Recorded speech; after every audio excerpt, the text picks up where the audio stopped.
sahabelerden biri radıyallahu anhu gelir deyir ki, Allah'ın Resulü,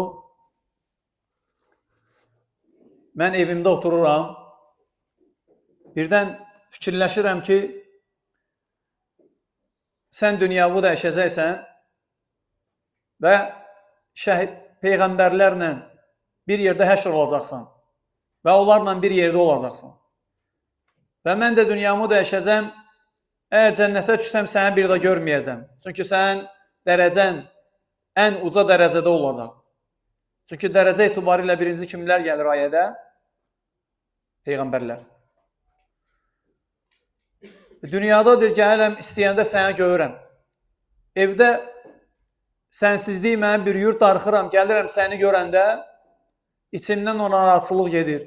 Səni görəndə sevinirəm. Nəsihət eləyirsən bizə. Peyğəmbər sallallahu aleyhi ve sellem onlara öyrədirdi.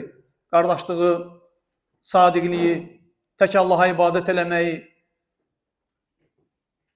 Çətində də, yaxşıda da, hər bir halda beyət eləmişlər Peyğəmbər sallallahu aleyhi ve sellemə.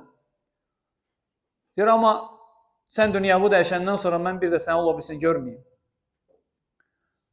Darıxır Peyğəmbər sallallahu aleyhi ve sellem üçün. Peyğəmbər sallallahu aleyhi ve sellem susur. Susur o vaxta qədər ki, Allah Teala bu ayələri nazil edir. وَمَنْ يُطِعِ اللّٰهَ وَالرَّسُولِ فَأُولَٰئِكَ مَعَ الَّذ۪ينَ أَنْعَمَ اللّٰهُ عَلَيْهِمْ مِنَ النَّبِيِّينَ وَالصِّدِّيقِينَ وَالشُّهَدَاءِ وَالصَّالِحِينَ حَسُنَ أُولَٰئِكَ رَفِيقًا. Kim Allah və Rasuluna itaat etsə, kimlərlə olacaq?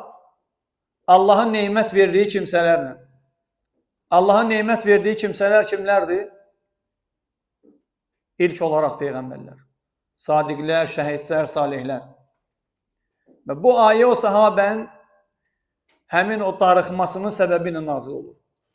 Yəni onu öyrədir ki, Peyğəmbər sallallahu aleyhi ve sellem əgər itaət eləsən Allah və Rasuluna, kiminlə bir yerdə olmaq istəyirsən, onlarla olacaqsan.